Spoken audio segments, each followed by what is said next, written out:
Okay, here we go. Testing. Our One, mic two, is 1, on. 2, 3. Hello. Can we see from here that it's, yeah, I see the lights. All right, are you ready? Ready, let's go. Hi everyone, I'm Elle, but you can call me, of course, Panda. And I'm Big Gay Mike. And you can call him Big Gay Mike. And welcome to TropiQ.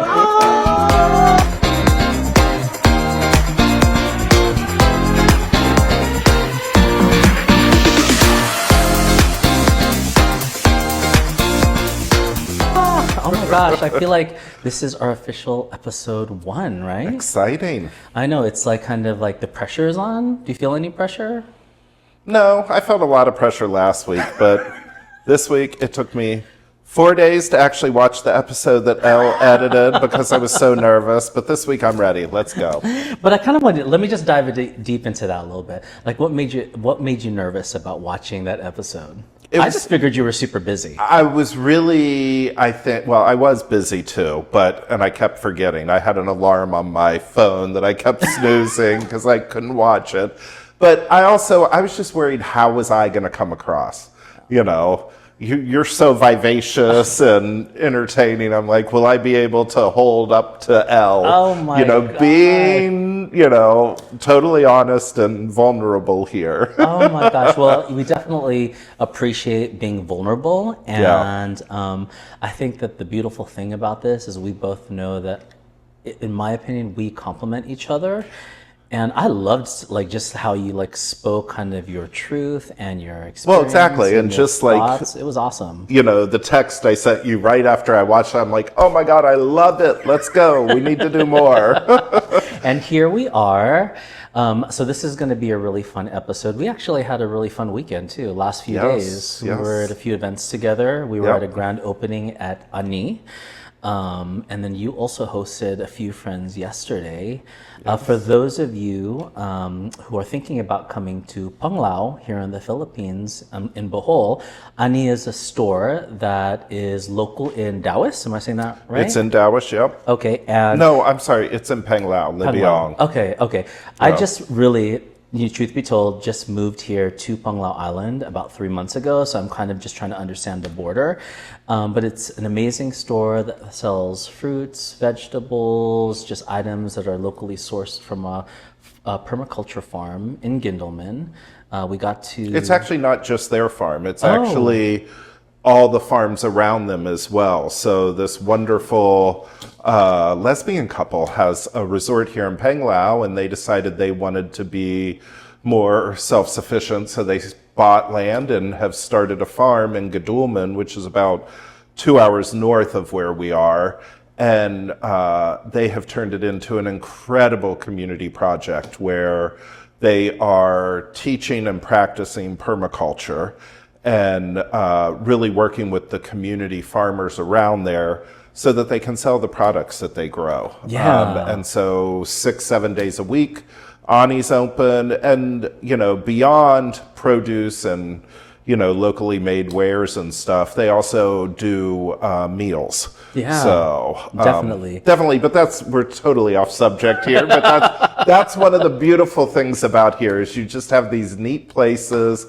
We're lucky enough to know the owners of that, so we got invited to the grand opening, and it was just an amazing day. It was a lot of fun, a diverse community of people. I just really enjoyed myself, and it was awesome. So, but we are here for this episode because, like I said the last time, I was going to hold you to the fire with some questions for our viewers to really get to know you a little bit more. Let's do it. And for me, I love to come prepared, thinking about what I want to ask, and of course, I definitely have my questions written down. Yes. I love the big type.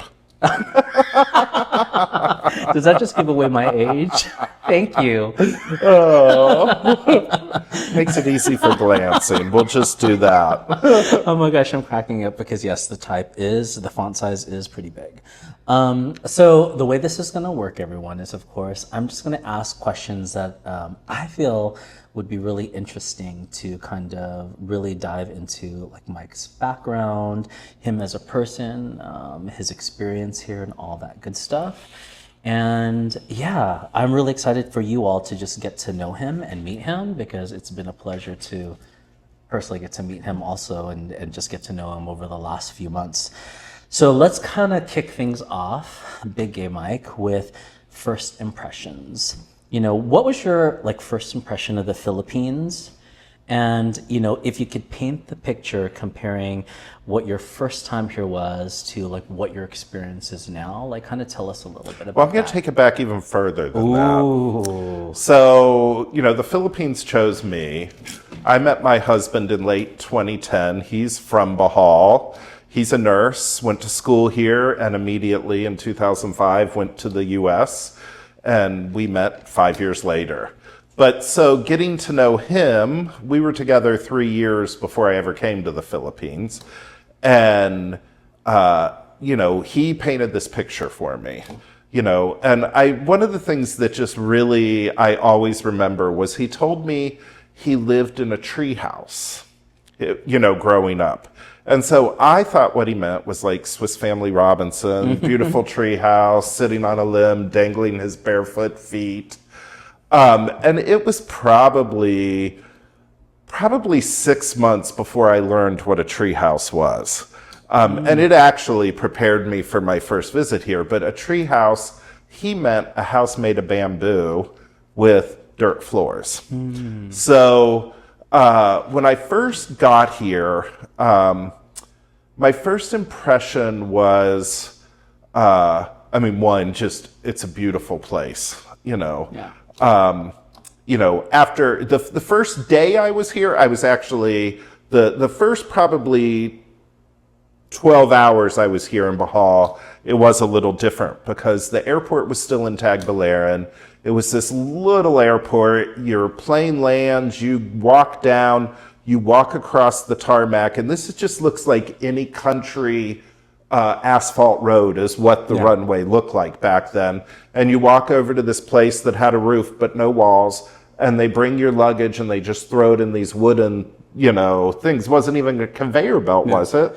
Yeah, it was just, and then his brother picked us up. We all got in the back of a pickup truck. I had to sit in the front seat because, I was the foreigner. And we went to a hotel and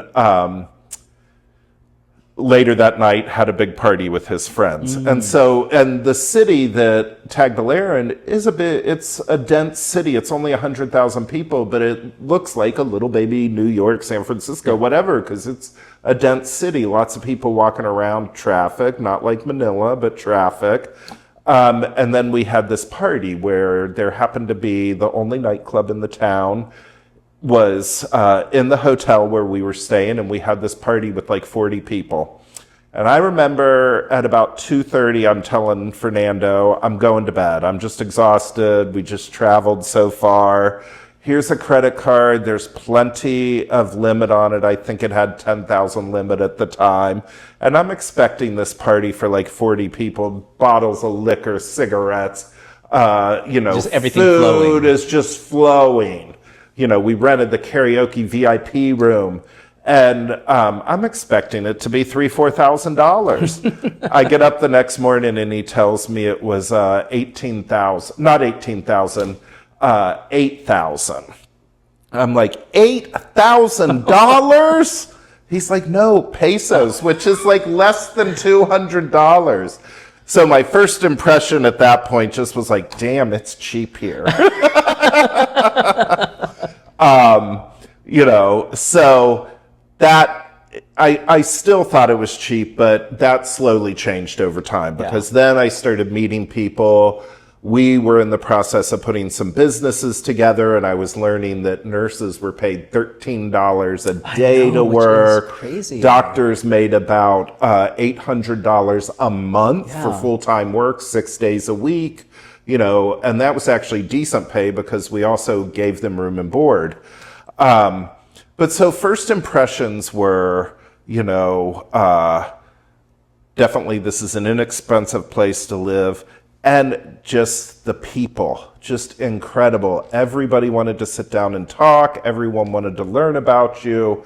And, half of them didn't even speak much English, but you would find a way to communicate. Yeah. And then as we started coming to Panglao more and more, because we had bought some land and we're looking at it, and every day we go out, the beauty, just that absolute beauty. Yeah. Which is still what we see now, right? Like which is 100%. Every day when I get on my scooter, I drive my scooter most of the time, have cars, but would prefer to ride the scooter because it's just you are right there in the beauty. Yeah. It's green 365 days a year here.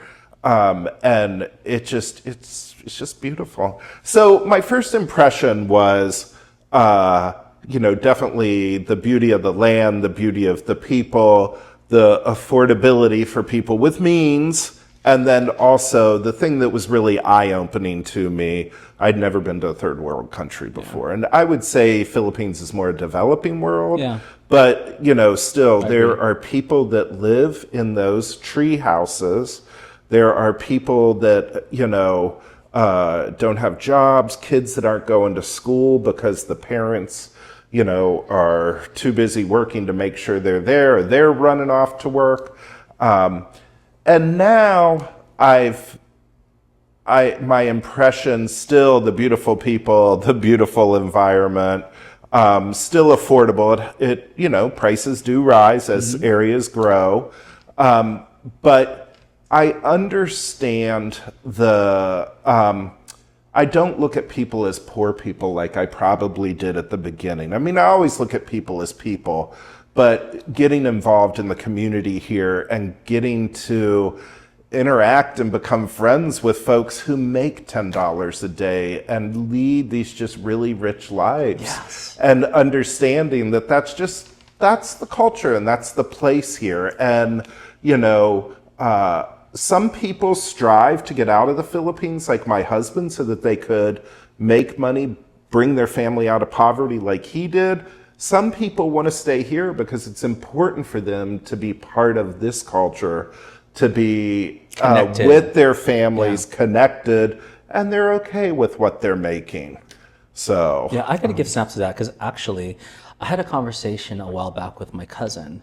And, I was like, we were talking about kind of like things that were developing, things that were changing in the Philippines. And, I was coming to this conversation with this idea of like, when you develop and you bring opportunities here, it expands and gives these opportunities to all these other people that may not have as much. And he like really pointed this like kind of view to me. It was just like, well, if there are these individuals, these communities that, they enjoy going out to fish, at the crack of dawn. They love living in just kind of the countryside of the Philippines, in the province, living a very simple life with simple means. And they're fulfilled and happy. What is wrong with that? And I had to kind of think about that. I was like, whoa, light bulb moment. That's true. It's like maybe I'm thinking that like, hey, you bring in like these big buildings and like every storefront and it's going to make everyone happy. Well, one, it's not going to make everyone happy because everyone lives the life that they feel that brings them the most joy. And maybe it's really just simple. So I love that you kind of pointed that out because it made me think about that. And I think that that's very true because I think that we see a lot of context from other people that think about like the Philippines still being a third world country, that there is a lot of poverty, which poverty exists everywhere, right? You can't deny that. But I think that you have to kind of step back and think about like, what does like that poverty really mean in the community? Exactly. And one thing that I don't really think exists here is like homelessness because, families are going to take people in or take friends in. If you need a place to stay, you'll find a place to stay. And so that's one of the beautiful things that, it might be a poorer country, but 100%, it is a much more caring and people are connected here. Yeah, because I just read a Facebook article of someone that was going through tough times, and I want to say like a random stranger really kind of recognized that, was trying to bring assistance and all that stuff, and I was just like, that's that's like a level of empathy that I wish kind of carried through out the world. Maybe I'm really generalizing here. People are probably going to drop feedback about that. But I mean, there is this a tremendous amount of empathy in this country that I've just picked up on. So that's awesome. I mean, I love that. Definitely cost was a very big thing that you recognize as a first impression, because you got to live, you got to eat, you're going to spend money at some point. So then 3 years here now, right? You've been living here 3 years, and what is it after being here 3 years that you love the most, and like what still makes you go, I think the thing that I love the most about my life now is it's much more, I'm going to say balanced. Even as busy as I get, it's much more balanced and much slower pace. I will let myself go so crazy, but I recognize it here and then I can slow down, but it's just so much easier to live a slower pace life here, I think. And it makes it healthier. I mean, I love it, a lot of the shops close between 12 and 1 here for lunch, and I'm fine with that. So the thing that makes me go, sometimes is, I'm going to talk about the lunch thing, just things that, to me don't seem to make a lot of sense. So there's a fabulous hardware store that I shopped at, got some tiles, some of these fluted panels, just a wonderful place. And one day I was checking out at 12:05. And in addition to what I was buying, I had bought 25 bags of cement. And they're like, okay, I said, do I just pull to the back to get it? They're like, yeah, they'll be open at 1.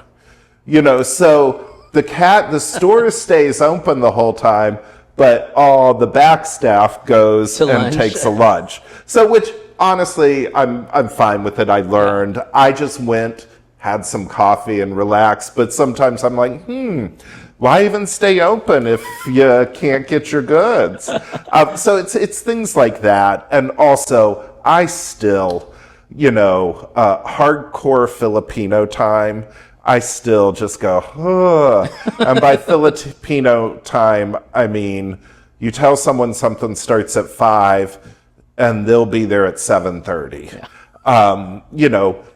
Regular Filipino time, just, general 10, 15 minutes, 20 minutes, which is fine. And that's the whole relaxed life kind of thing. But I still, I've learned to just avoid the situations where I know it's hardcore Filipino time. I was just talking to someone yesterday about that, and that's they're born and raised in the Philippines, and that was just one of their things that they were just like, it's the management of time. But to your point about a slower paced life, I completely agree with you. And I was actually thinking about this when you made that comment, was even like maybe a week ago, I was like, hey, do you want to go hang out, blah, blah, blah, blah. And you were like, no, I want to take time off because I need to decompress. And a lot of the times I think like, when I was back in the States, I would just go. And I see you go too. But like for you to pump the brakes like that and just kind of manage your time in that way, and then also have this ability to kind of lead like hopefully a more relaxed, calmer life. Definitely like even though time management can be difficult here, the pace of it is much slower. Well, and I have to preface this. When I say I'm busy, it's very rare that I don't get 2 hours for breakfast every morning. So when I'm busy here, it's very different than when I was busy in the States. But, busy here is I didn't get 6 hours to enjoy my beautiful house or sit at the bar and chat with my friends, I had the hardest time moving here last year with like coming off of this roller coaster of like constantly going and constantly thinking of projects at work and just like things getting done tomorrow, and then moving to Inabunga, definitely was kind of like, whoa, a wake up call to like, wow, things don't move as fast as I think it should. But that's for the first year, a little over a year, Elle lived rural Bahal. And I was, my dad was born and raised there, so definitely close to his roots. But yeah, it was the pacing of life. I was like thinking within 6 months, like this was all going to happen and things were going to get done. But yeah, to your point, it's like it's much slower. You just are at a slower pace. Yeah. Which you develop a thicker skin of patience, you know. Just beautiful. Now, let's kind of talk about like long distance. Do we have distance to worry love. about something? Hold on. Okay, no. We're good. It was Grindr. No. You know me. I never get those notifications. So, speaking of Grindr, let's kind of talk about like long distance love. We kind of like looked into this at the start of our conversation. One, how long have you and Fernando now been together as partners? We've been together 15 years, and this coming January 2nd, we will celebrate our 10th wedding anniversary. Oh my gosh, that's awesome. Congratulations. Very excited. And since long distance relationships are pretty common here, how do you and your partner keep that spark alive while you're here and he's in the US? I also want to say, and I think maybe you kind of tapped into this at the start of our conversation, but this decision of really being like long term or long distance with each other, like, how did that come about? So, the reason that I came over here and he did not, and I don't know if we even talked about that, honestly, my husband still spends 8 months a year in the US. He's a nurse. He's 44, I'm 57, so he's a little younger. He is not ready to give up his license yet. So he works for 4 or 5 months, comes over here for 2 months, goes back, works 4 months, comes back and forth. And at the beginning, the first year he didn't come over till like 7 months. I guess he's been doing this the whole time, so I'm not even going to kid myself. The reason we decided to do this is we, in 2015, opened a small shopping center with businesses in it, had a gas station, mini mart, little restaurant, and we had the only medical center on the island.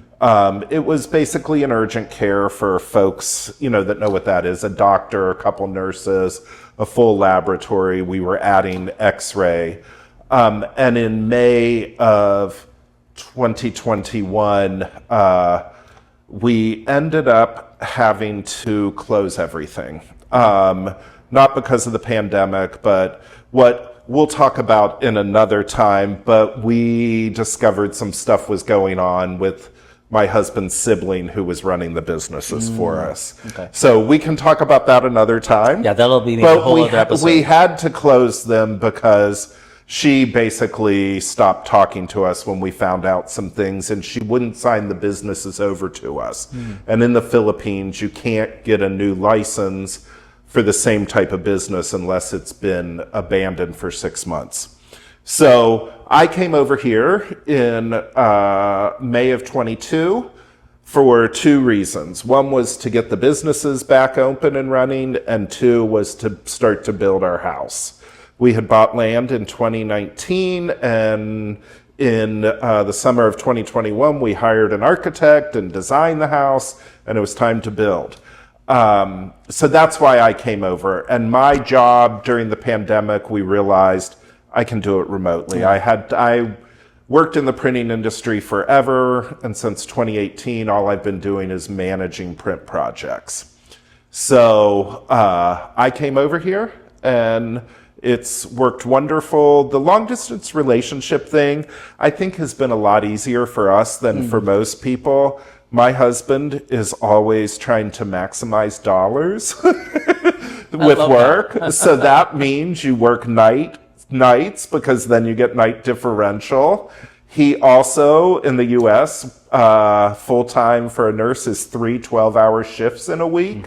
So he was usually working 2 full-time jobs so that he could get, all this pay. Commitment. So we were used to mainly having breakfast together when he would get home from work. Yeah. And then after breakfast, I would go to work. Sometimes I would see him before he left for work. Sometimes I wouldn't, and there could occasionally be days where we didn't see one another for 2 days. Yeah. So I think that made it a little easier. And with FaceTime, it's just easy, and we're both very pragmatic people, and there, are reasons for what we're doing, and the rewards at the end of this will be so much nicer. So now when he comes to visit, it's just 2 months of pure fun. He's on vacation. I still work a little. I work 10 to 12 hours a week with my U.S. clients. So I might be even more crazy then because he's dragging me all over and we're doing all kinds of stuff and I have to work. But it also, because the long distance relationship, we're very comfortable doing things without one another. Yeah. So when he's here, he goes off with his friends and I'll go work. But I think we're really lucky. It's Elle said long distance relationships are really big here because there are a lot of Filipino overseas workers that, seamen, accountants, engineers, just all these folks that take these contracts and, might be gone 6 months. A lot of them are gone 10, 11 months a year. And, they don't come home at all till they come back and they get a 1 or 2 month break. Yeah. So, I feel very fortunate that, the first, 12 years of our relationship, we got to be together and we got to build that foundation. So now it makes it a lot easier. Yeah. And there's also, there are the people that work abroad, but there are also people that I think come here like looking for love too. Yeah, and 100%. I think that's beautiful, right? Like I think Yeah. love can blossom from any part of the world. But yeah, I feel like maybe I'm just watching like way too many vlogs on LDR relationships. But yeah, there's a lot of people that tend to come out here looking for love or looking for that special someone. But then it was so interesting. I heard a story, a woman that came over to the house yesterday. So the reason we had a gathering yesterday, we're going to have our first visitor, I think, in a minute. My cat is very, very intrigued by our podcast setup. With the marshmallow you might have feet. seen him walking on Elle's chair. He might pop his head into the camera. But the reason we had a gathering yesterday is at the opening of Ani, we met this lady from Mallorca, Spain, and she's just here visiting. She walked by, she came in, we were all talking. She loves dogs. And I am working with a group to start a spay-neuter clinic here. Not a spay-neuter clinic, really a spay-neuter shelter, so that we can call the just overpopulation of stray dogs and stray cats. So I organized this gathering for yesterday, and she brought a Russian woman that she had met the other day who was interested as well. She's lived here 6 years. And the year before she moved here, she and her husband were both here in Bohol diving for 3 months, and they were both from Russia. They didn't know one another beforehand. They met, they went back to Russia, and they're like, you know what, we want to live in Bohol. And in November of 2019, they moved back here, got stuck during the pandemic, and have stayed. It's really interesting how some of the folks, one of our good friends, Pia, from what I understand, she's really here because she got stuck here during the pandemic and realized this is where I need to be. She's Filipino American. Yeah. So, but yeah, it's people come here for many different reasons. Oh, I love it. And so I know that every relationship usually has like that special something, and you and Fernando have had this long-lasting, like long-distance relationship, which is great to hear. Is there like any like one thing that you say that you can share with us that you do for Fernando or with Fernando, just to kind of like be that reminder of like, hey, I love you, I'm thinking about Tech you. support. I mean, please tell us more. Honestly, that probably is what tells him I love him, because oh my God. The first year I moved here, I think once a week, I had to give him the Netflix password, the Amazon password, because he writes nothing down. So I think I mean, we are a very boring couple in that kind of things. And I think it's just the fact that we respect one another and where each of us come from. So he puts up with a lot of shit from me. And so, we're comfortable. And yeah, I love that tech support. Yeah. Now, on a serious note, I kind of want to pivot a bit here. So since you and Fernando got married in the U.S. and gay marriage, is recognized there, but it isn't recognized here in the Philippines, how do you feel about that, living here in the Philippines? And two, what are some of the challenges you faced? And then I kind of want to just add, if you were to give advice to any other member in our community, that's married or planning to get married, and they're thinking about moving to the Philippines, what's that advice that you would give them? So, honestly, I think the easiest thing to do, especially if you're coming from US, Europe, whatever,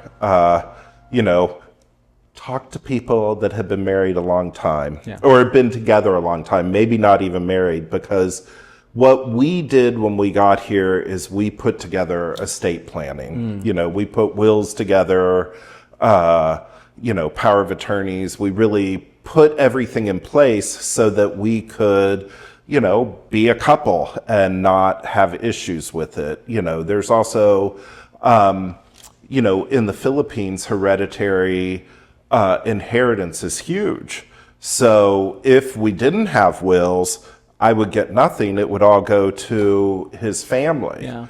So, there's things like that. It reminded me, I was married for 19 years, or together with my first husband for 19 years. We were only married a year and a half, and thank God we were, because divorce was so much easier to break up our relationship, and it was completely amicable. We're still friends today.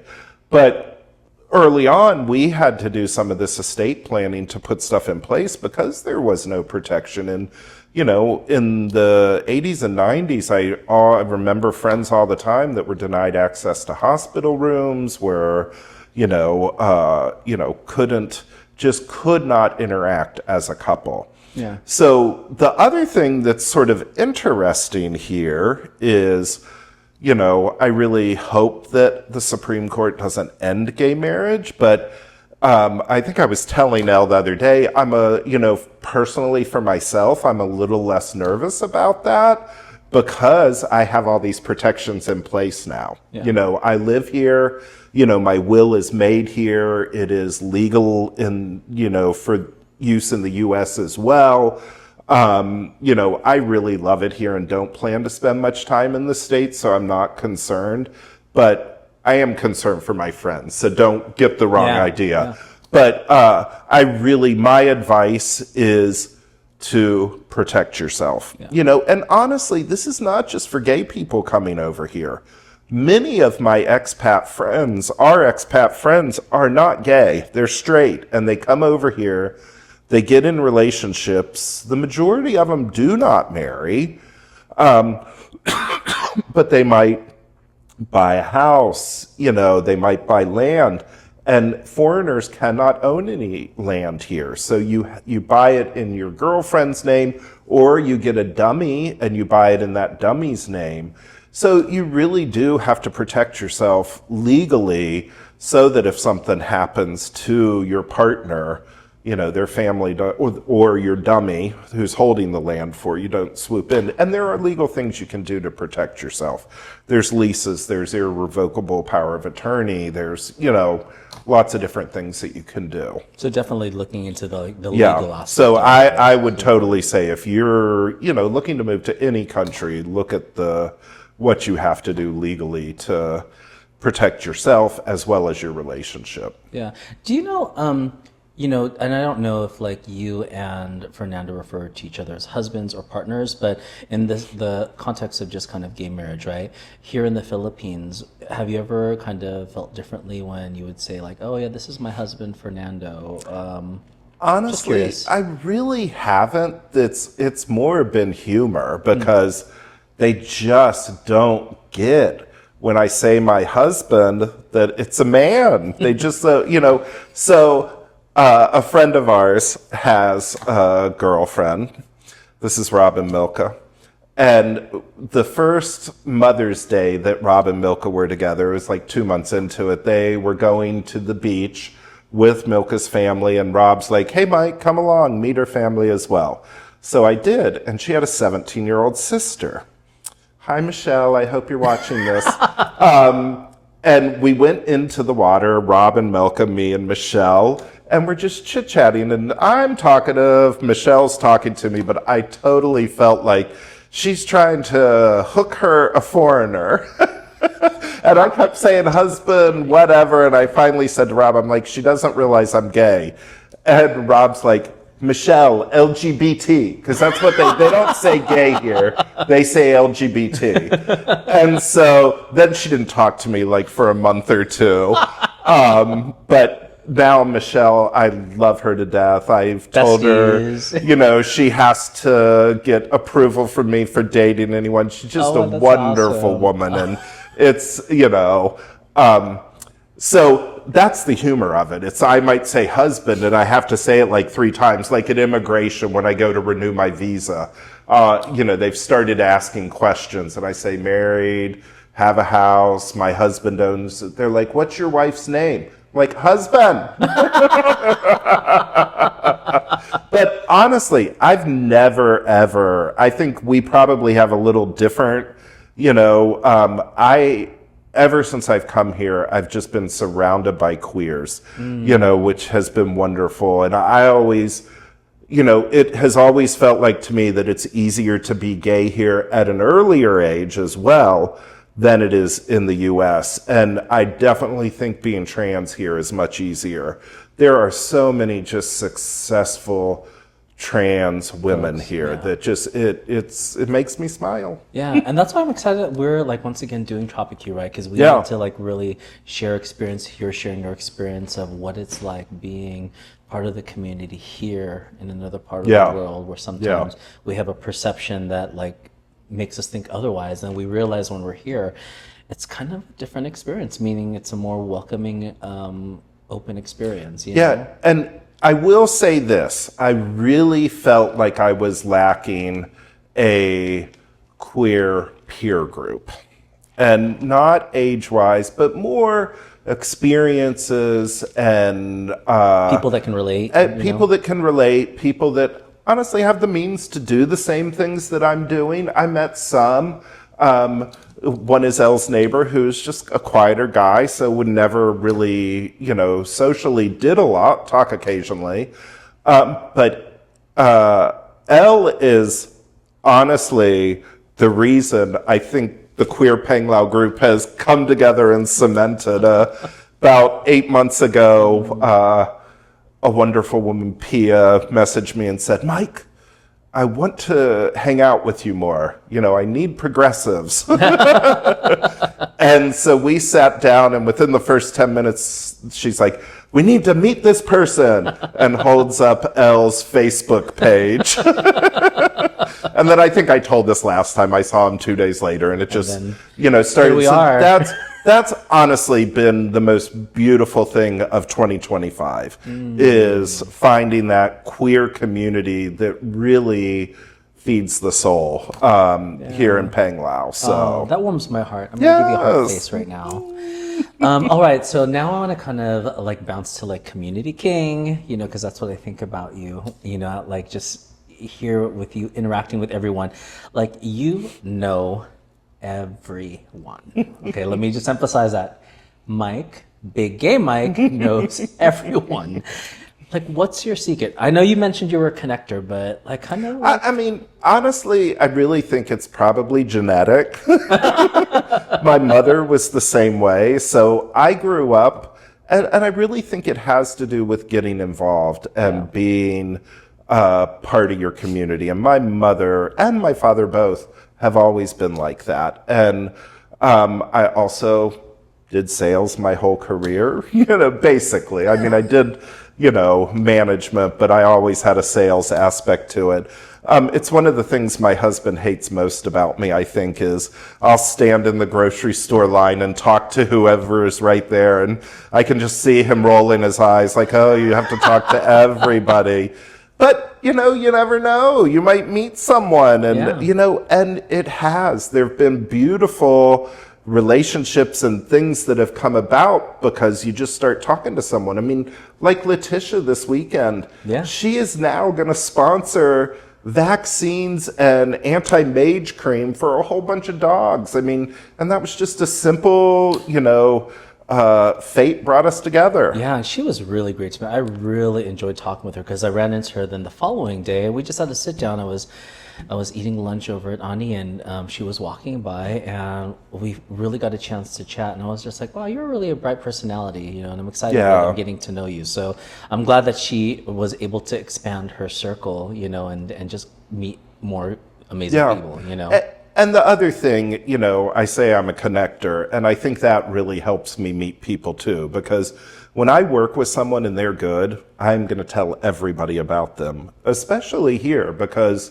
there are a lot of eager people that want to work and will tell you they can do anything that you want them to do. And they're doing it to the best of their knowledge. They're not trying to scam you 99% of the time.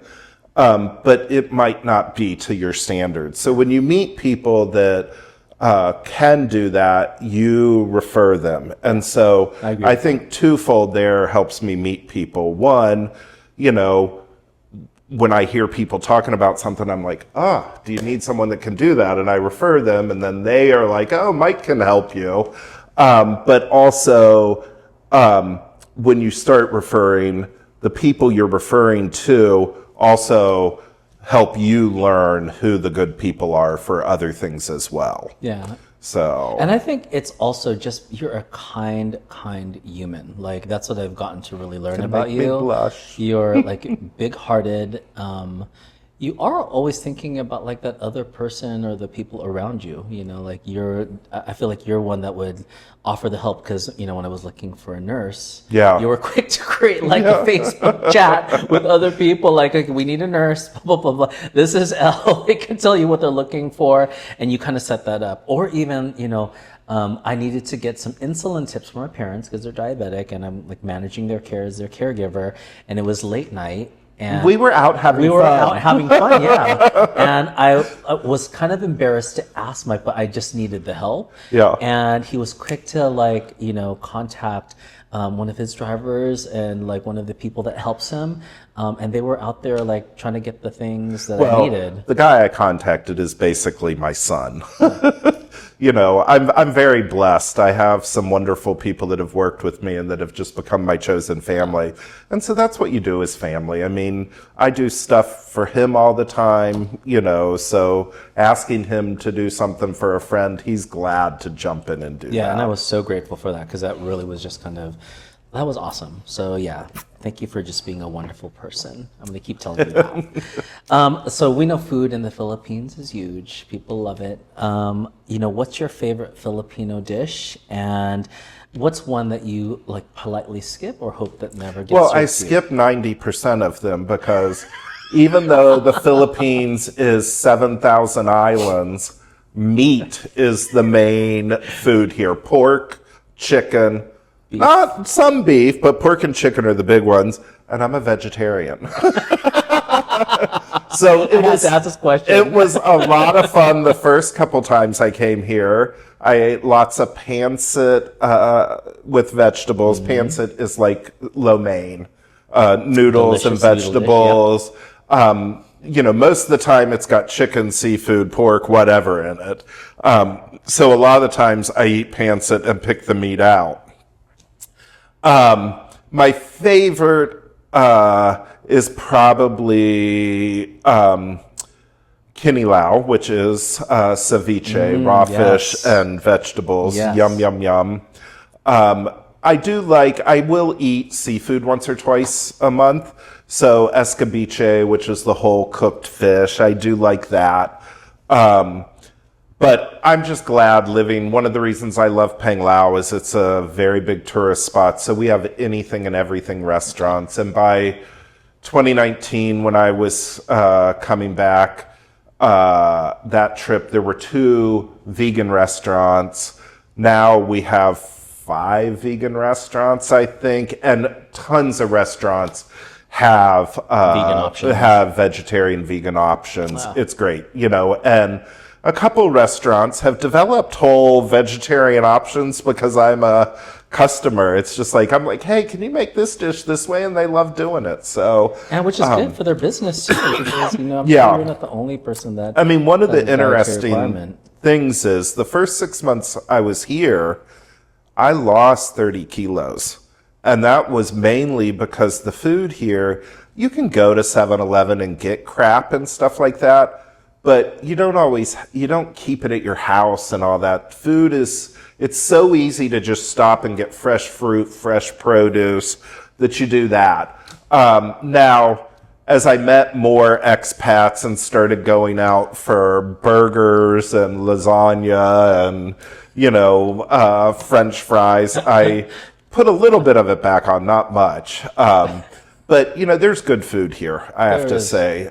When I travel, in less touristy areas, I need to carry granola bars and stuff like that because I might have trouble. But I can usually plan ahead, and I have Happy Cow, which is a fabulous app for vegetarian food. Yeah, it tells you everywhere where stuff is or might have options on the menu. Ooh, and we should actually pin some of these helpful things, these notes, into the description. Yeah, so that yeah, want to check it out, they can.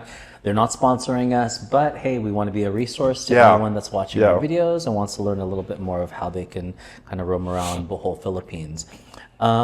Speaking of 7-Eleven, I actually have this thing for like the pizza sandwiches. Like, they're to me like killer amazing. And I was living off of that when I was kind of taking care of my mom at Ace Hospital. Yeah. I would just go across the street and give me that pepperoni pizza I've been amazed. I go into the Panglao 7-Eleven. I can go Tag Belair and they're definitely going to have it. But even occasionally in Panglao, the little one, they'll have vegetarian meals that you can heat up with like vegetarian meat. I'm like amazed. It's sort of like the 7-Eleven in Japan where they have so much healthy food in them. And delicious, All right, let's talk about being lost in translation, because I struggle with this when it comes to like language.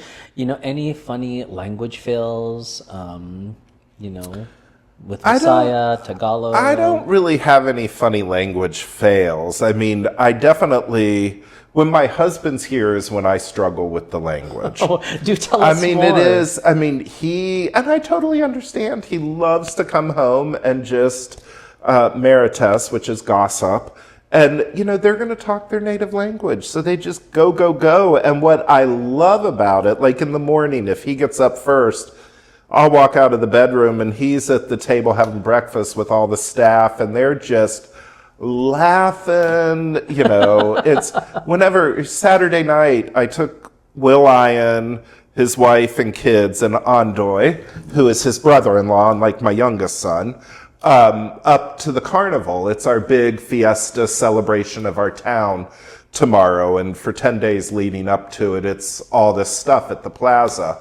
So we went up to the carnival and the whole time, they're just laughing and, joking about one another and everything. And that's what I love. I can usually tell what it's about, but I can't speak the language. I butcher the words. I used to say, Tagbilaran's the big city. And for 6 months I said, Tagbilaran, and everyone would laugh at me. There's times when I'm like, can this please be a Visayan-free zone? Or, there's times when I just have to go do my own thing. But I'm fine with that. And I'm glad my husband has the ability to be able to spend so much time here and get to, live his culture because he's, lived mine for so long. Yeah. Do you feel that at some point you'd really like commit to spending a bit more time trying to learn the native language? So I've tried twice. Okay. I took lessons with a kindergarten teacher and it was wonderful, but it was just like phrases and stuff. Yeah. And I just don't learn like that. The second time I tried, I did an immersion program, but it was just like sitting at the kitchen table talking about pictures, which that's an easier way for me. But what I really think the only way I'm ever going to learn the language is if I go somewhere and for a month am immersed in it with someone that's facilitating us learning it. Yeah. So Yeah. I would like to. I really would like to. Yeah, I'm right there with you. I feel like I try to, and I definitely have many moments of like butchering, like even trying. And I think also like English is a very like strong language here that's spoken. So like when people know I'm struggling, they're kind enough to say like, hey, I want to help you. And they'll just talk to me in English. And so I think that's like, it's a great thing, but then it's also like kind of that like, oh, I wish I just didn't have that, because then I can kind of really force myself to figure it out. But either way, I think that I'm the same way with language. Like at some point, I'll hopefully like get to speak it fluently, but it takes me a little bit more time. Island adventures. Any kind of wild adventures here in the Philippines. Like paint us an Instagram version of like what that story would be like. Okay, I'm gonna start. I'll share a couple. I will preface this with, after I finished building my house, I focused on international Asian travel, and this next year is going to be focused on the Philippines. But I have done a few things, beautiful white beaches of Boracay Island. But the one thing I've done that is just absolutely breathtaking, incredible, is the underground river in Puerto Princesa up in Palawan. It is one of the new UNESCO wonders of the world. And it is the longest, it's 8 kilometers long, longest underground river in the world. The first 4 kilometers you can actually traverse by boat. And then you have to be like rescue diver because it's up and down in water or underneath all that. But they do tours of the first 1.8 kilometers. Wow. And it's not even a tour as it is a ride through it. And it's very well done. You meet at this place that is just a bazillion people, all these bunka boats, and you buy your ticket. You're assigned to a boat to then take about a 15-minute ride. And you pull up onto this beach. On the right side, there's just, a 200-meter, cliff of rocks, just incredibly beautiful. There's monkeys walking around. And then you walk, probably 5 minutes. You get a vest, a hard hat, and you walk 5 minutes. And you get to the mouth of the river, of the cave.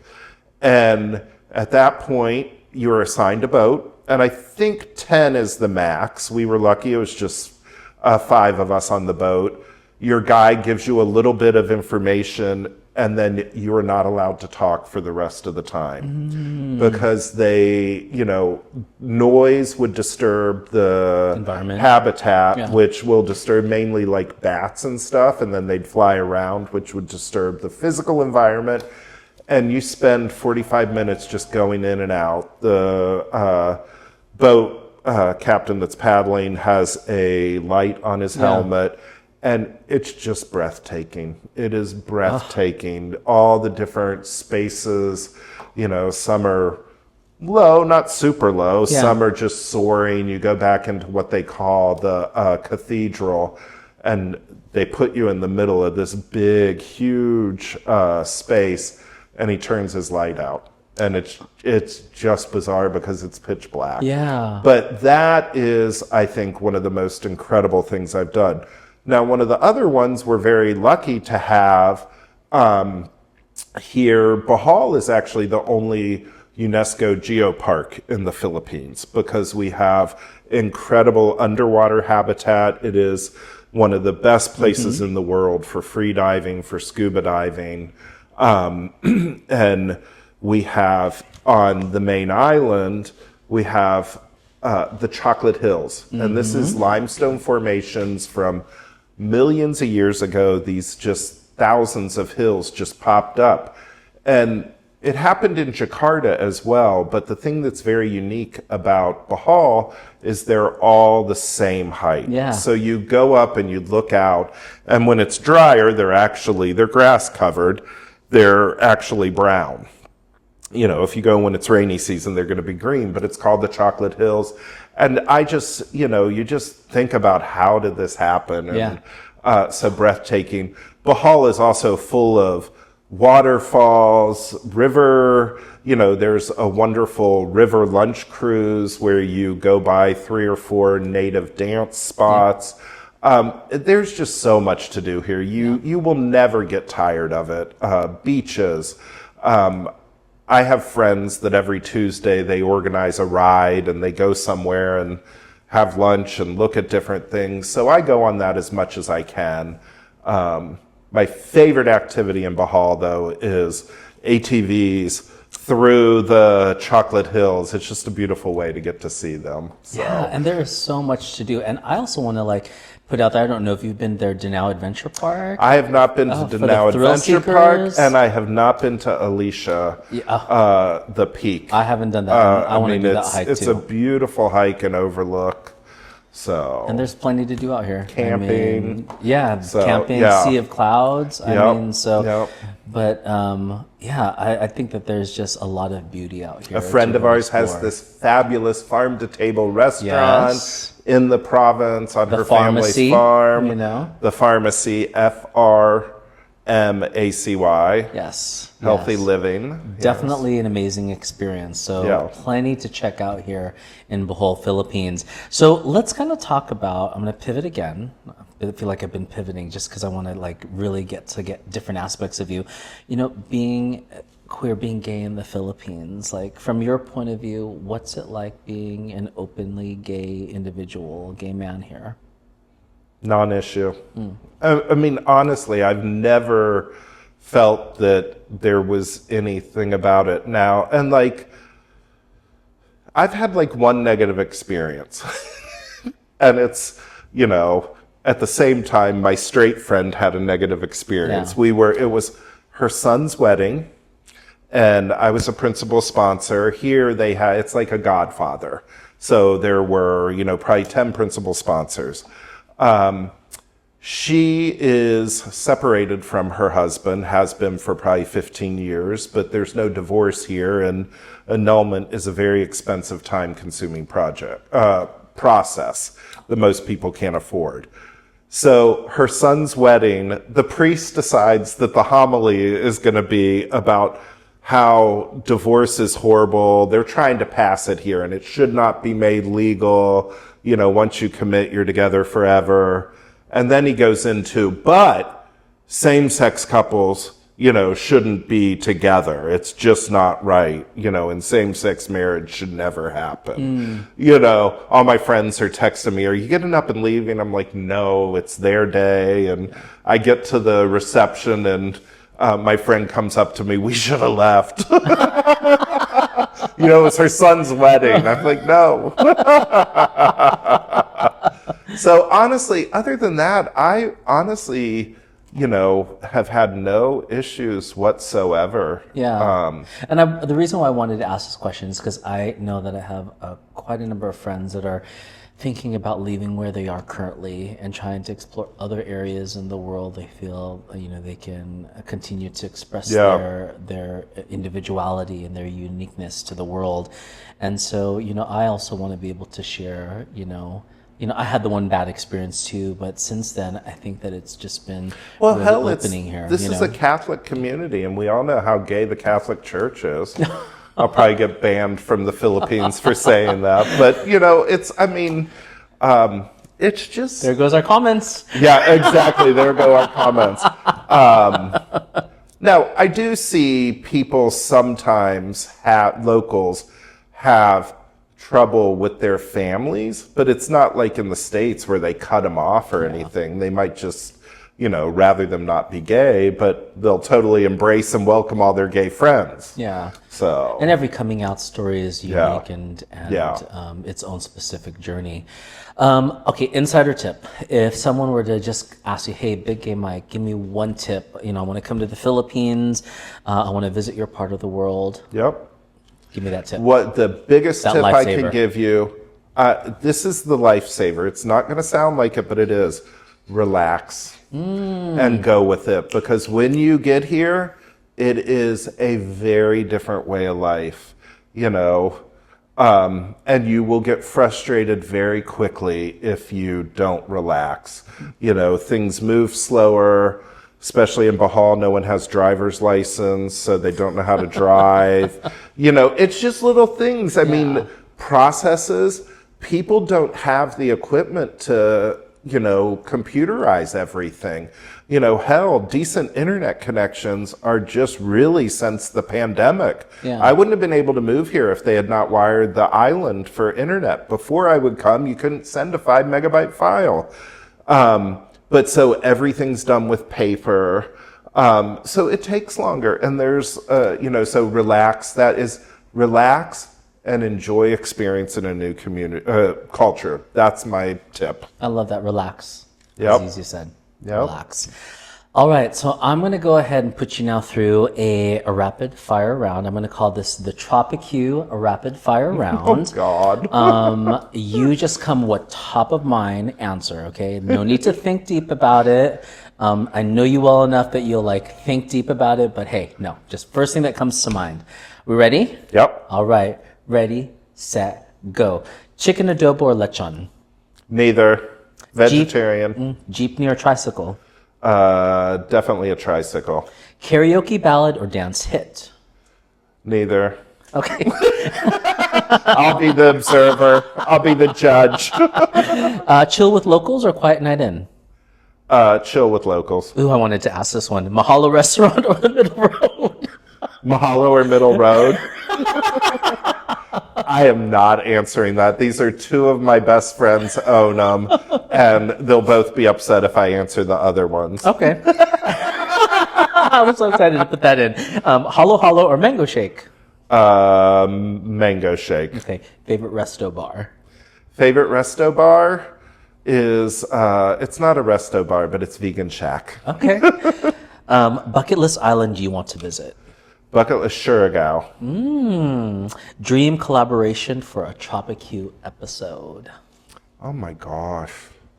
Blah, blah, blah, blah, blah. I don't. This is horrible. I mean, there's so many wonderful people I'd love to. I honestly.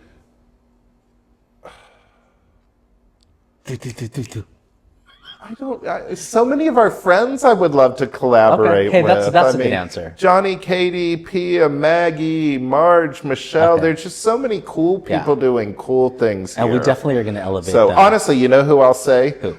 Jonathan House. Jonathan is the travel guy, I think is his name. Okay. If you don't know him, you need to know him. He's a fabulous Filipino vlogger. He's gone to Vietnam right now. Okay. I am hoping he's coming back, but they've changed some rules around vlogging that it might hurt the Philippines for a bit. Okay, we're going to have to look at him. Yeah, and yeah. bring him on. But also the other people as well. Yeah, I definitely want to elevate definitely. them. First drink you order at your favorite resto bar? San Miguel Zero. Ooh, and it's yes. not zero alcohol, it's zero sugar. Anything that has the word zero spelled out means no sugar. So that's my drink. Okay. And last but not least, who's the real diva? You or your partner? Oh my God, Fernando, 100%. He dressed like Lady Gaga for his birthday party. He was fabulous. That was like this was a fabulous birthday event. I mean, there was a video, there were dancers. I mean, it was like a concert. So it was awesome. I loved it. And with that, you are awesome. Like I said, I have a lot of respect and love for you as I've gotten to know you. I'm glad that people have also gotten a chance to get a glimpse of who you are. So what are we looking forward to next week?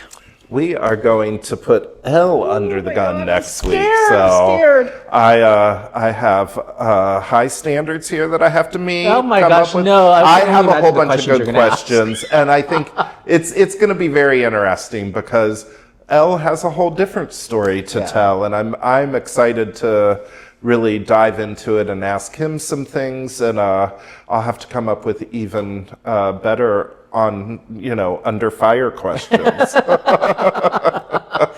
And of course, we might have viewers that may have more questions. So of course, if you do, for either of us, definitely drop them in the comments, and we can ask them in our future episodes. I think it would be a great way to just kind of close things out and just kind of follow up on any questions. But with that, our episode 1 is going to come to a close. We are so excited to be here with all of you. Any last words, Big Gay Mike? No, thank you for taking the time to join us today, and we hope we're being of some help to you. Yeah, just trying to bring some queer excellence to you from the Philippines. And just remember, like Mike said, relax. It's all good. We'll see you all next time. Bye. Bye. That was good. That was awesome. How long did we go? I don't know, but that was good.